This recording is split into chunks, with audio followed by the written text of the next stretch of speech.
Hi, this is The Greatest Story Ever Played. I'm Dan. I'm Jordan. And today we're here to talk about the Walking Dead Michonne series, final episode, What We Deserve, which is episode 3. Yep. So jumping in, feeling the weight of choices both recent and long ago, Michonne tries to protect an innocent family, but Norma and the vengeful Monroe crew are closing in. As reality shatters around and the ghosts of her daughters she abandoned demand to be heard, your choices will determine who lives, who dies, and what redemption really means in a world gone to hell. Awesome. So our episode actually begins with a flashback, which I was kind of surprised by, with the cliffhanger that we got left on in episode 2. Because episode 2, Sam's dad gets shot in the face, and then it ends. Yep. So, it starts in this chaotic moment, and I figured we'd just pick up in that exact same... oh, wait, no, he doesn't get shot in the face. We capture Randall. That's what it ends on. Yeah. That's you're right. I it was ends thinking... with your choice to kill him or not kill him with a wrench. Right, that's right. Okay, so less cliffhangery. At first I was thinking it was right then. No, right, less cliffhangery. But nonetheless, we still get this flashback to start. And this flashback is 2 weeks earlier. And you're having a conversation with Oak. And you're pretty newly to the boat, it seems, based on your conversation with him. Mm-hmm. And as you're talking with him, that was something I was sort of surprised by, that you were so new to the boat. I figured you'd been there for maybe a few months. But instead, it seems like maybe you've been there a couple weeks. It doesn't seem like Michonne has known Pete forever. It seems like she's known him less time than I would have guessed. Yeah, which I guess could explain some of the... I don't know, sometimes they get in sort of disagreements about how things are done. You'd think that'd be less so the case if you'd spent a bunch of time together. Yeah. Yeah, so maybe. That's a good point, because I guess you'd have that, we know each other kind of thing if, for a long time, so they wouldn't be surprised that, oh, Pete thinks this way or Michonne thinks this way. But your big thing here is you're talking with Oak, and he's actually pretty cool, which I was sort of surprised by, because in episode 1, when we meet him, he's basically kind of the negative Nancy to Pete's optimism. And he's like, no, turn off the radio. No one's good out there. That sort of thing, mostly. So, but instead here, he, really kind of welcomes you in and is like, hey, you should hang out with us, but I understand if you want to be distant. And I don't know. I thought it was surprisingly understanding. Yeah, and, I mean, I guess even looking back at the combo, I honestly forget a lot of it, but from episode 1... or when he was being negative, it wasn't some of the stuff he was saying was right. It was just maybe kind of extreme.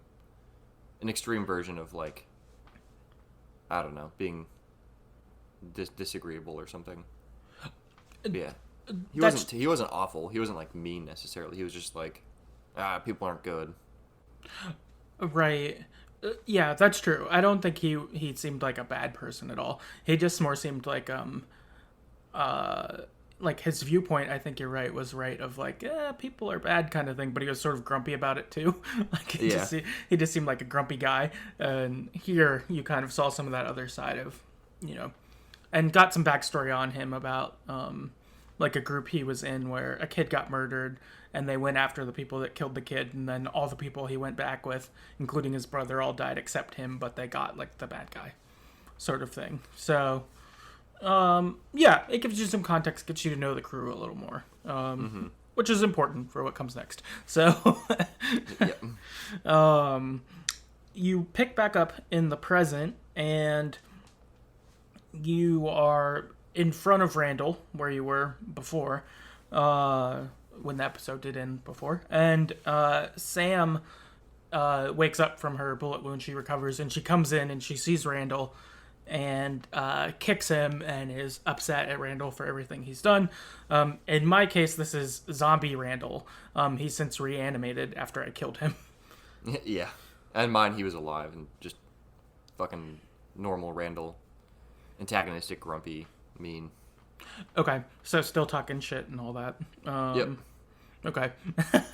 I could see that. Then Norma calls you, and she says, on the walkie again, and says, "Hey, I've captured your crew from the boat, and if you want to see them alive again, you're going to need to trade me my brother. And that I will be here tomorrow morning to make that trade, so get ready." For me, I was like, oh fuck, maybe I shouldn't have killed him. Yeah, for me, I was like, all right, cool. It's definitely not going to go down that easily, but sure. We'll do that. Okay. At this point, does Randall give you any interesting dialogue that's notable, or is it kind of, okay, we're going to make the trade? I don't remember anything exactly interesting, but I think you're just kind of more the same, like, I'm going to kill you, or, like, should have killed me, or whatever. Okay. Cool. That makes sense. I'm not surprised. I feel like that's sort of what I'd expect from him. Mm-hmm. So from here, you have kind of, I would say, you don't know what time it is here, but I don't know, you have 12 hours to basically get ready for this, is what it sort of feels like. So, okay, what are we going to do when we're preparing? So one thing that I imagine you do either way is you put a bag over Randall's face, because there's some concern of, in mine, he's a zombie, so we obviously have to cover that. And I imagine in your case, he's beat the hell up, so we want to cover his face. Yep, cover his face. His hands are tied behind his back, so you can't see his hands right away. Yeah, they're ruined. So, okay, cool. Now we've taken care of what Randall looks like for this trade. But then also, you've got kind of conflict within your group. One thing you have is Sam wants to stay and fight, and is basically like, these people have killed so much of my family, they're not going to leave us alone, we got to kill them. And then Paige, her friend, is on the other side of, I just want to run away, we should just leave, and maybe we can escape. But Sam is sort of like, if we run away, they're going to come after us and get us anyway, so we should stay and fight. Yeah, which, I mean, to be honest, like, hell yeah. I mean, they killed your brother and your dad. Or, I forget if it was her friend or brother, but... It was her brother, yeah. Yeah, it's like, yeah, we should kill him. I agree. That's how I felt, too. If there was going to actually be a choice between running or staying, I would fight, because I don't really think they're going to let you go no matter what. Like, it didn't... I feel like we're in too deep. They're going to fight us either way, it seems like. Yeah, and I think at this point I kind of regretted not killing Randall, because he sucks, and I kind of forgot about Sam's brother being killed too. Yeah, it's just not a good spot at all, I would say. Also in this time, Sam's pretty emotionally not doing well, upset, unstable kind of thing, which is very understandable, of course, but she wants to bury her dad, so there's like a point while you guys are like arguing about what to do where she just goes outside with her arm in a sling, and she's just trying to like drag her dad's body over to near where her mom was buried, and like it's just sort of this sad scene in itself. She's like pulling, and then she like falls, and it like breaks the sling off of her arm, and her arm is hurt. And she's in the mud, kind of thing. And you're just like, yeah, oof, this is like sad. And like, I don't think, you're not doing well, which brings you to your first, quote unquote decision, which is, are you going to help Sam bury her dad? Or are you going to say like, we don't have time for that, we have to get ready for something? So what did you do? I helped her bury her dad, of course. like most people would do. I don't know. There wasn't a whole lot of decision for me here. It was just, yeah, why would I not? So that's what I did. Yeah, same thing. I feel like this is very much not a decision at all. Is of course you're going to do this, because it's like if Sam is going to need to do this, and if you help her with this, I think this will help her move past things and be able to be ready for what's coming next. But if you just leave her on her own, she's gonna do it anyway and keep stewing. So yeah, you might as well be supportive. Yeah, maybe hurt herself. Yeah, that too. yeah, it just didn't. There's like to me, there was no. This wasn't a real choice. It was you should do this, and I can't see any consequence of doing it. Yeah, me either. If there was, I didn't see it like that. You got like caught by surprise or something because you wasted time. I didn't have anything like that. Yeah, I did think one thing that was kind of funny from this is after this interaction and her sling like breaks off, it basically acts like she never got hurt and her two arms work normally, um, which I thought was funny. It was like I think Telltale just kind of forgot she got shot Yeah. after this. Yeah, or just didn't know how to animate it. With Yeah, one arm yeah. breaking. Yeah, it didn't seem like she struggled with it anymore, and I saw her using both arms like she did before she got shot. So I thought that was Yeah. kind of funny. I think the rest of the episode she's fine too. Right, yeah, the rest of the episode, it was like, oh, she doesn't have the sling on anymore. I guess she's better. Yeah. It kind of felt like that, which was silly. Uh-huh. But either way, nonetheless, 92% of people did what we did. We helped Barry. 8% leave her alone, which I think is just you walk away and you don't help her drag the body there and start digging a little bit. Chris on Twitter said I did also. So, again, all of us did this. Makes sense. After you help Sam, she tells us to go upstairs in her room because she's got a duffel bag of guns. So that was the other bag that she'd stolen from Monroe. She took the food supplies bag that they'd recovered when we got captured. But there was another bag they didn't get. It was this bag with all these guns. And when we get into the room, we find her little brother James with a gun in his hand. And he's, I don't know, maybe 8. He's not the youngest. He has a younger brother than him, but maybe like 8. Yeah. Still very young. Yep. Yeah. Still very young, but I think understands a bit more of what's going on. He's old enough to understand some things. And you get in this conversation with him about the gun and about what's gone on with his family. And, I mean, he just lost his brother and dad in the last, I don't know, day probably. So you talk with him some, and at least in my conversation, it felt like he felt understood and basically gave you the gun back and was like, I don't think I need this right now, but kind of thanks for talking to me. Yeah, I mean, I'm sure we have both had the same because we're both probably like going to be understanding and nice. That's true. So, yeah, very similar.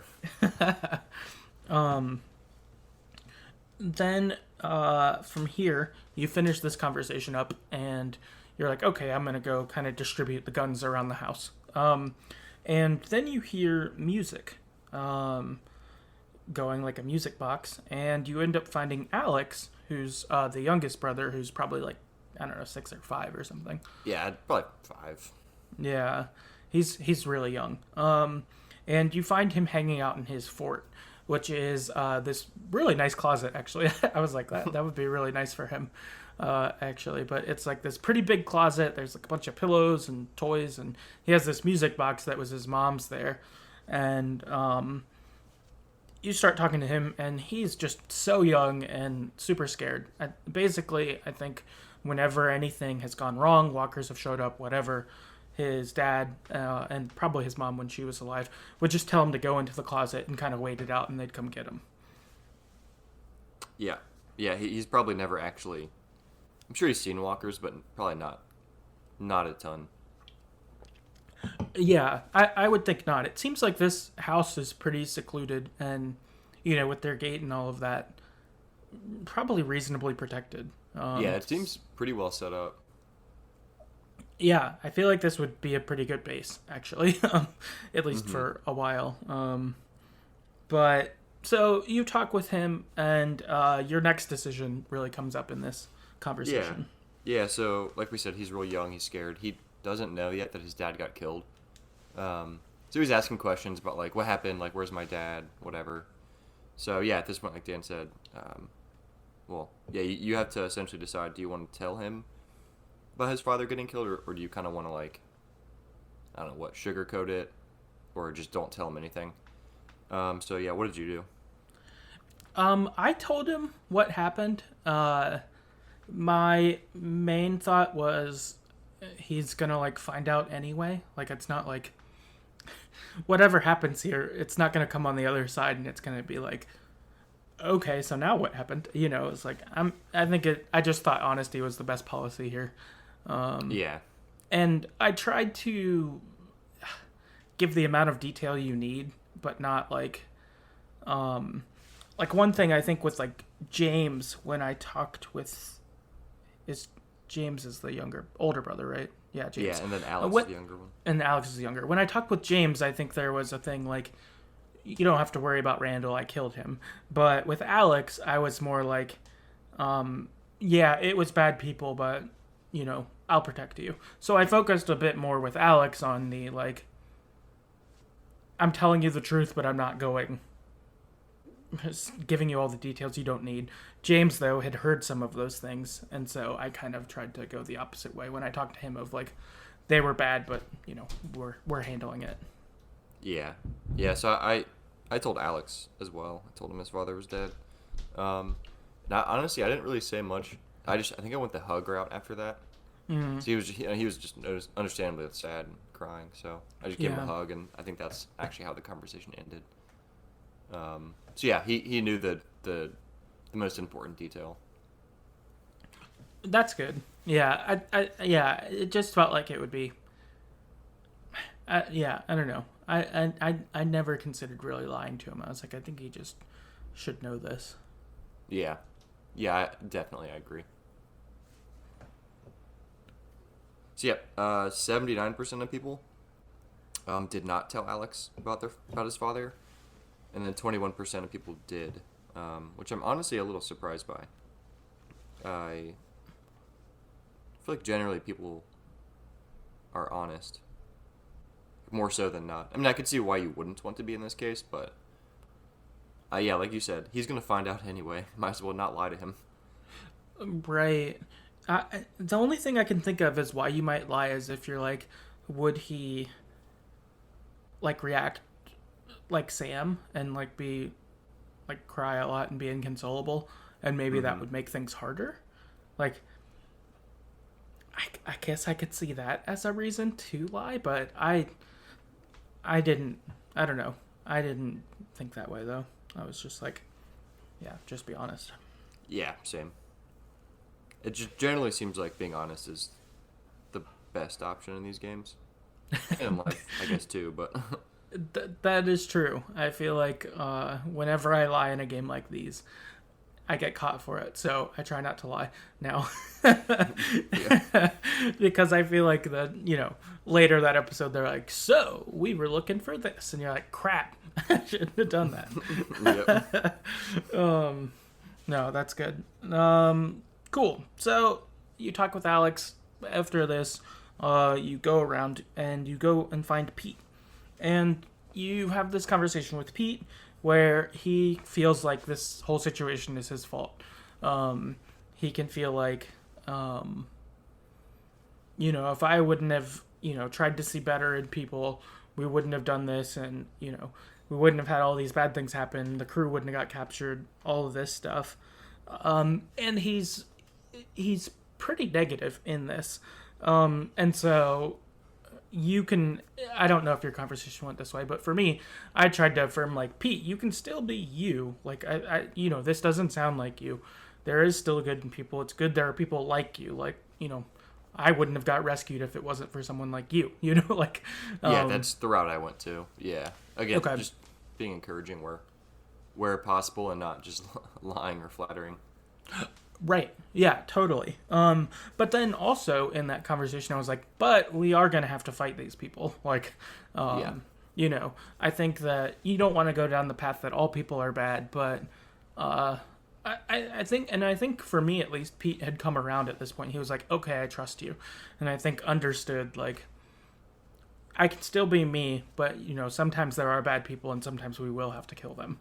You're like, yep. You got it. Yeah, which was good. I was glad to see that. Just because I felt like a lot through the previous 2 episodes, I was just killing people, and he was like, that's wrong. Yeah. So... like, bro, come on. Yeah, so I was glad he could come around that, like, some people are bad and you will actually have to fight them. Like, that's just what will happen.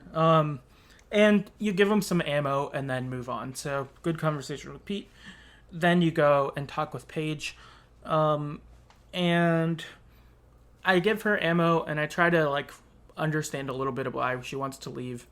And then I, like, encourage her to stay. But it still seems pretty on the fence which way she would go in that conversation. Yeah, I assume she'd stay just because Sam's here and, like, essentially her family's here now. So, it's like, you're not actually going to leave. Yeah, I didn't think that... I thought it could go either way, but I didn't think she'd leave. I wonder if anyone else would have gone with her if she would have left. But because everyone was kind of a no, let's fight, I thought she'd probably come around. Yeah. So from here, kind of last thing you do is have a funeral for the kid's father. Because we were honest with Alex was also there. I'm guessing if you lie to him, then he's not part of it. Because they did say that when the mom died, he wasn't at the funeral because they didn't tell him right away. Yeah, if I was him, I would have regretted not being there. So it's another probably good reason that we told him. Yep, definitely. I agree.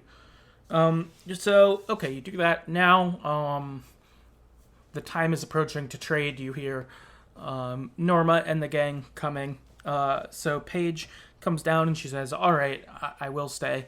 And so you have her go to the second story window with her rifle, and she's ready to shoot if anything goes bad, or you give her a signal kind of thing. So then you've got Michonne, Pete, and Sam who take Randall to the gate with the bag on his head. In my case, this is zombie Randall. And you get there, Norma's there. She's maybe got, 8 or 10 people with her.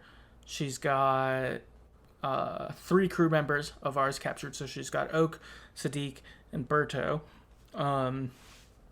And we get out there, and at first, it's just Michonne standing outside of the gate. Behind the gate, you've got Sam and Pete with Randall. And you start talking with Norma. And during kind of the trade talks, Norma's group, some of them are just mad and are kind of like, let's just kill them all. They ruined our home, sort of thing. Yeah, they're pissed.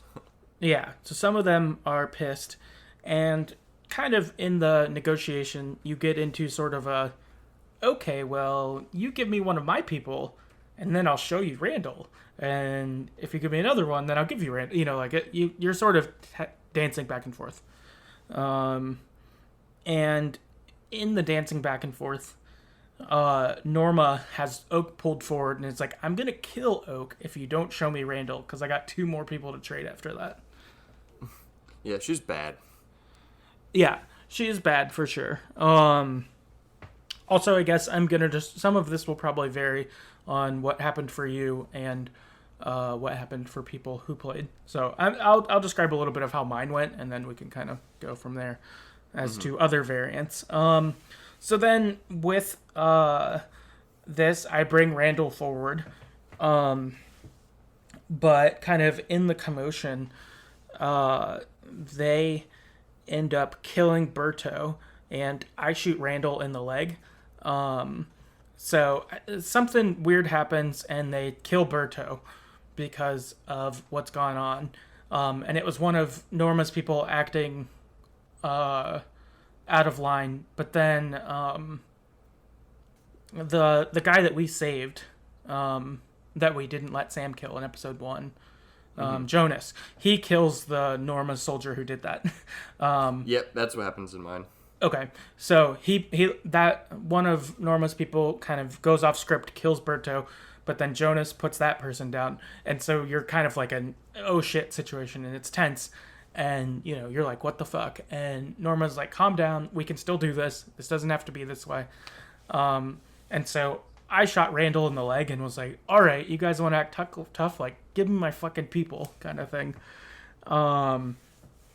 And this like kind of backs Norma off. I wanted to take sort of the authoritative stance, so I shot Randall in the leg and was like, no, we're gonna do what I say.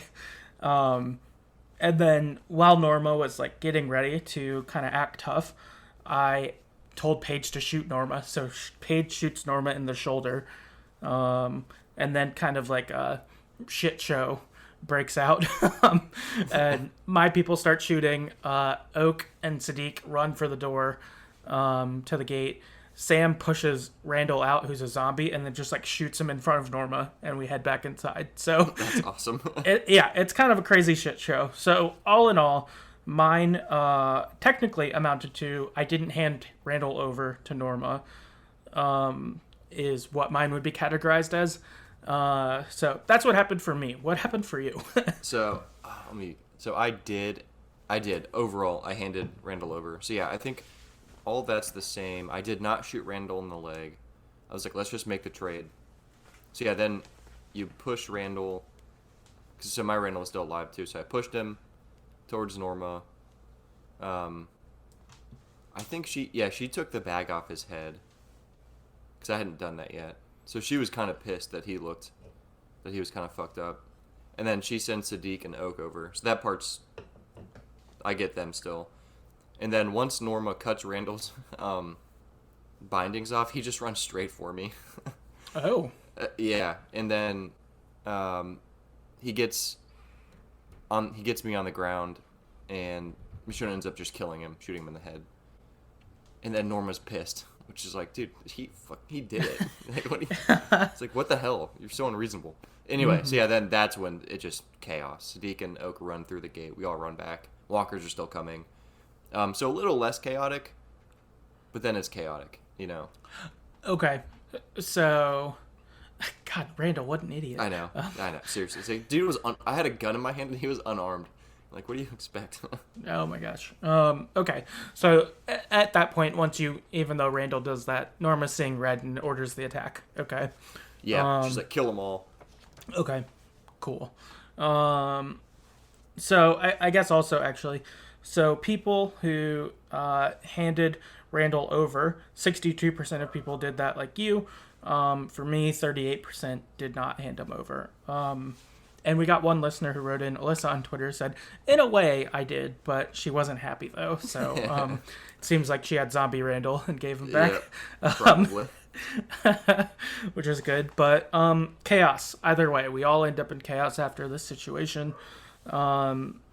As you said, Norma's group is attacking, but then zombies are following after because of the noise from, Berto getting killed and whatnot.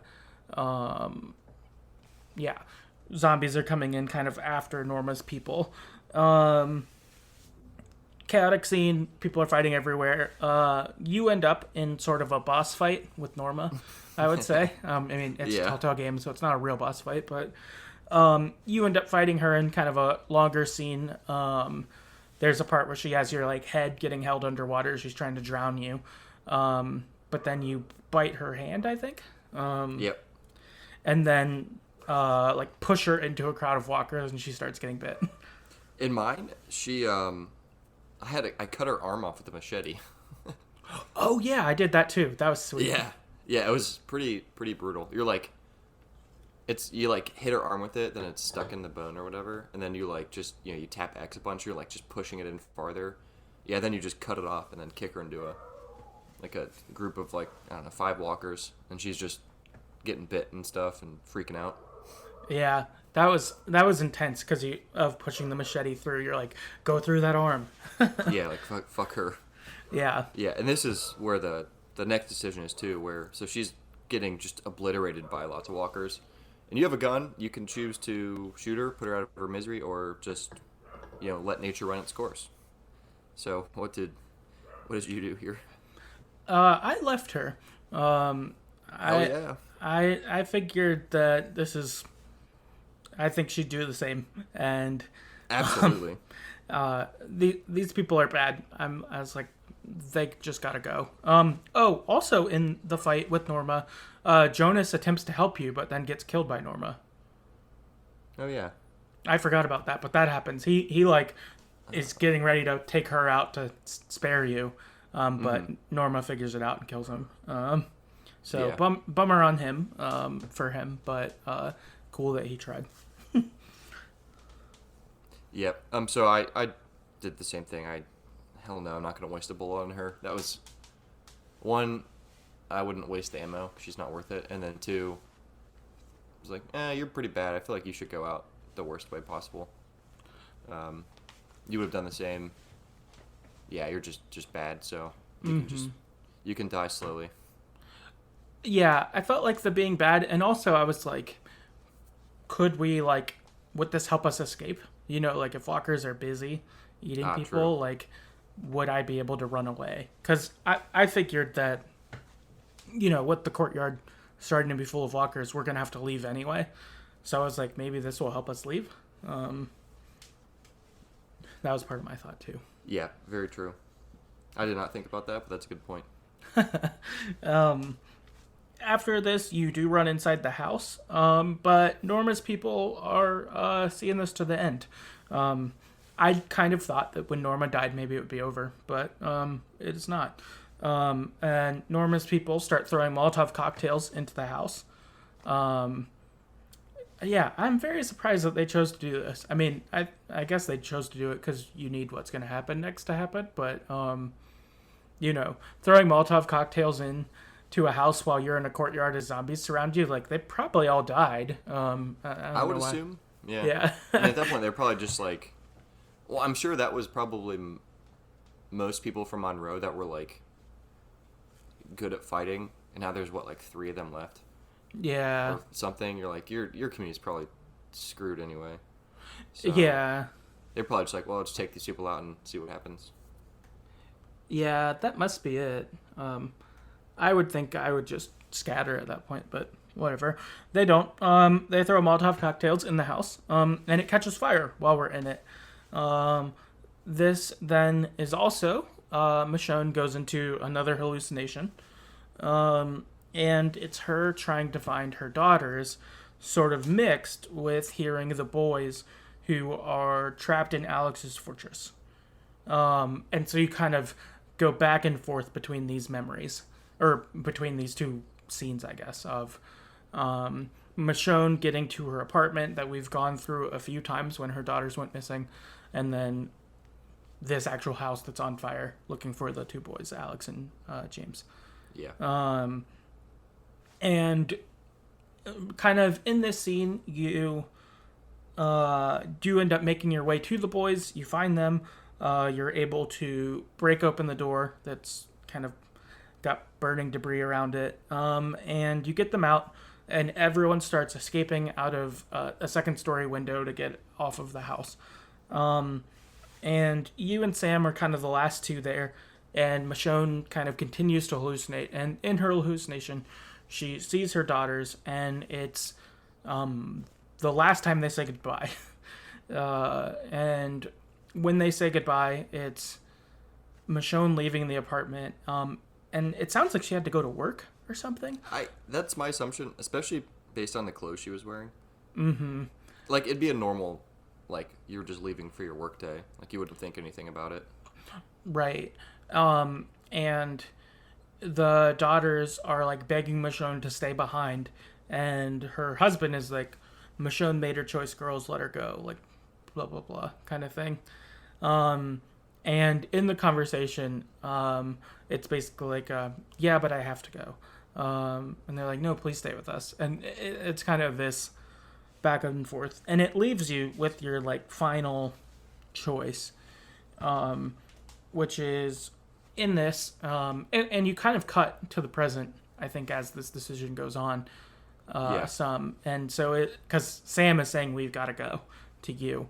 And so you can either choose to stay with your daughters in this kind of hallucination, or you can say, sorry, I've still got to go, and kind of do what you did. So what did you do and why? I did not stay, so I left the daughters. As far as why, I don't know. I didn't. it's hard to really even come up with a reason, to be honest. It's like, why would I stay in a burning house? It's not real. I know it's not real. Yeah. It's kind of like, yeah. And I have some general thoughts we can talk about after this. But yeah, so that was kind of it. It's like, well, you're a hallucination. Objectively, I know that. Mm-hmm. I'm gonna leave with the people that are real, and I don't want to die here. Which, yeah. Well, yeah. That's it. Go ahead. Okay. Cool. Yeah, I did the same thing, and I think ultimately it was that like you said, this isn't the present. It is this, and maybe as a way for Michonne to move on. Like, that was sort of my thought too. Is if she stayed, like, I mean, Michonne's not going to die here. Yeah.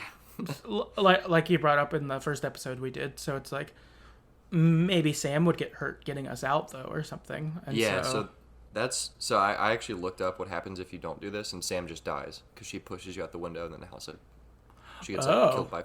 Yeah. So like. Yeah, so that's what happens. Because I was curious, like, what?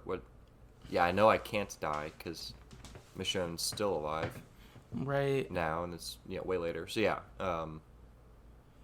yeah. So I just played how I normally would there, and was curious about the other thing. The other No, outcome. that sucks for Sam. Yeah. Yep. Yeah. So almost everyone did what we did. 92% of people choose to leave. The daughters, 8% stay behind and get the Sam death. So, okay. And then basically you get out, and the other people that survived are on the ground, and to sort of head off, Pete says that he could drop Sam and the boys off at Oceanside, which was cool to get that reference. Yep. And it seems like basically you're set to keep being part of Pete's crew for a little while. Yep. And then we know that she ends up coming back into the comics later with Rick and company, but it looks like she does this for a little while after. Yep. Yep. The end. The end. So, okay. General thoughts. Did you have more on that you wanted to talk about? Yeah, I do. I guess generally speaking, let me look back through the decisions. I forget. So yeah, okay. This episode specifically, and honestly, I think generally throughout all of the 3 episodes, the decisions didn't feel that great. Mm-hmm. None really felt that big, or like I had to really think that much about them. And I think most of that is due to the fact that, like, well, Michonne doesn't die, and she's not going to get maimed. Like, nothing really bad is going to happen to her, at least. Mm-hmm. And I liked the characters definitely enough to, like, not want them to get killed or whatever, but especially this episode, nothing really felt that crazy to me. Except maybe the decision to hand Randall over or not. Like, I could see that going a couple of different ways. Mm-hmm. But yeah, I don't know. They just felt kind of inconsequential. Especially let's see, everyone except handing Randall over. It's kind of like, eh. They were all pretty wide gap, which I think indicates it's not that hard of a decision. Right. Generally speaking. Yeah, I agree. I think that it seems like the prime ones that, like, felt like they made a difference to me in this game were handing Randall over or not, the one before in last episode of killing him or not. Yeah. Because I was pretty concerned about that once this episode started. I was like, oh, maybe I shouldn't have killed him. Yeah. And then like letting Sam kill Jonas or not. It ended up being inconsequential, but it felt important in the moment, though. It did. Because sorry, go ahead. Oh no, I was gonna say because it seemed like it mattered to Sam. Like later on, being like, "Thanks for not letting me kill that guy," and like things like that. Yeah, which is true and good. But yeah, even like the kill Randall or not didn't matter in this episode because the same stuff happens. Like I think no matter what, Berto probably dies. No matter what, Sadiq and Oak live. Maybe I don't know. I haven't looked into that, but I think Oak can die. Oh, really? Yeah, but I don't know exact circumstances. I wonder if you like keep stalling with trading. I wonder if she'll kill Oak too. Ah, okay. I think Oak can die, at least from what I've read. Okay. But not 100%. But you are right. More or less, it can go the same way, which is like fine. You know, that is sort of how these games work. Is some of it the same either way, but yeah, some of those parts were good. But yeah, I do think that the concern you brought up in the first episode of Michonne, you know what happens, like that does pull a lot of weight out. Yeah, definitely. And that's not the game's fault. That's kind of, I guess, my fault for waiting so long to play it, or our fault. Like, looking back, I wonder if we should have just played this when it first came out. Because I remember our fear being, well, we don't want any spoilers. But Yeah, I feel like there's none in here, other than Michonne's alive at some point. that's a good point.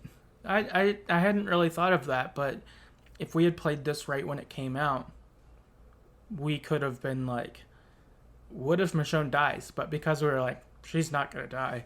Uh, Yeah, I think it would have felt more intense or something. yeah, that's interesting. That's a good point. Um, yeah, I think one thing in this, like to me, if I were to like summarize what this game is, right? It's basically like Michonne going through these hallucinations to be able to like move on from her like guilt about her daughters, um, not being there when they went missing or potentially died, Yeah. kind of thing.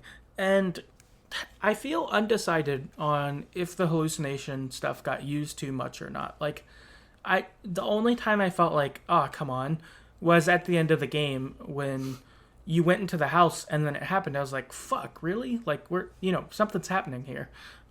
Which, it did bring about the ultimate moment of choosing to move on or not, so you had to do it.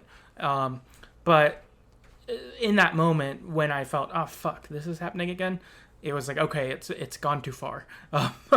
Because Yeah. my reaction was, not this again, like, we're in the middle of a fight. Yep. But I don't know if they could have done the hallucination less to have me not feel that. I'm not sure. So I feel sort of undecided on it, but I mean, it seems like that was their goal, ultimately. Yeah, because I think the goal of them was to show, like, are you going to move on from the past or not? Mm-hmm. Or is she? And then you kind of have to show them a fair amount, otherwise you wouldn't care at all. Right. At the end, you'd be like, I've seen these kids once, I don't care, I'm out. Which I still kind of felt like that because they weren't real.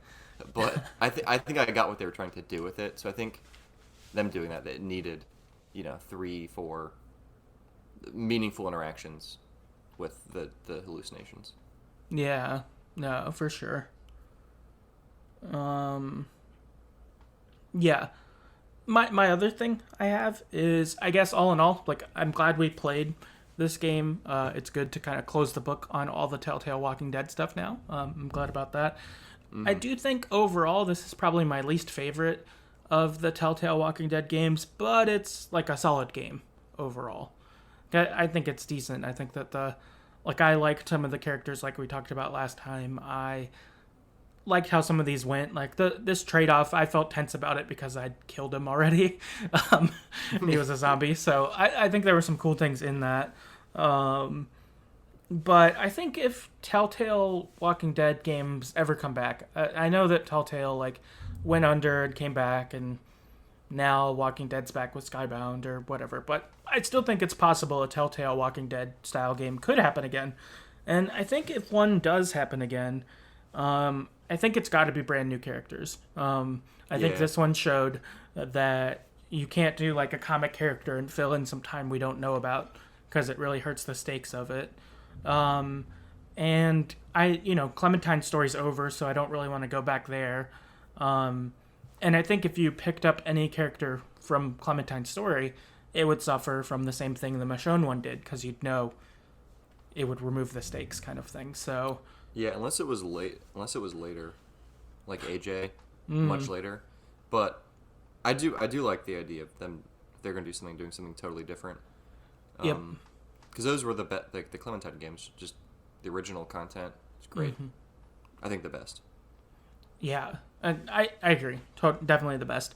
I think my other thought was if you do returning characters, I think it should be something like that, like 400 Days episode, where it was like the 6 like short stories almost kind of thing. Yeah. Because then, it's low stakes and it's fine, but it's a way to like see a bunch of people, basically. Yeah. I liked that a lot, actually, yeah. Yeah, I liked it a lot too. I thought that was cool, but that could be a way that's like, okay, cool, we'll see what Michonne's doing, but you're not like, well, she won't die, Exactly. the whole time, because instead you're doing a 20-minute story with a couple other ones, kind of thing. So I think something like that, or even Tales of the Walking Dead, the new like TV show, where it's like one story each episode and they're unrelated. Like I think you could make a game that way with returning characters, even stretching it beyond the 400 days if it was like a full episode per person. I think you could do that, but really, I think new characters is the way to go. Yeah, I agree, like completely. I don't really have a whole lot else to add to that either. I think that was my biggest complaint with this game, is just knowing, not being like shocked by anything. Yeah, totally. Yeah. That's really all I have for this. Did you have any other things you wanted to talk about? Nope. I'm good. Okay, cool. Well, that wraps up The Walking Dead Michonne. We've officially conquered all of the Telltale Walking Dead games, so that's cool. And yeah, if you want to check those out, our website, TheGreatestStoryEverPlayed.com, has all of the Telltale Walking Dead episodes we've done, among lots of other games and other Telltale games and stuff, so check that out. If you want to talk to us on Twitter, you can at StoryEverPod. If you'd like to rate and review us on Apple Podcast or wherever you get podcasts, that would be super helpful in being able to get more people engaging about the video games we all love. That would be cool to get to share this with more folks. So that could be one way to help do that. If you'd like to support the podcast financially, you can do that at patreon.com/TheGreatestStoryEverPlayed. There, for as little as $1 per month, you'll get a monthly bonus episode that is about video games or not about video games. We've done both. So we've done things like our favorite Pokemon. I ranked all the Star Wars movies recently. We've done ones about our favorite Telltale Walking Dead characters. There's a lot of stuff like that. So if that sounds like something you'd enjoy, check our Patreon out. And we'd appreciate that support for sure. And yeah, that's our episode, and we will see you next time. See ya.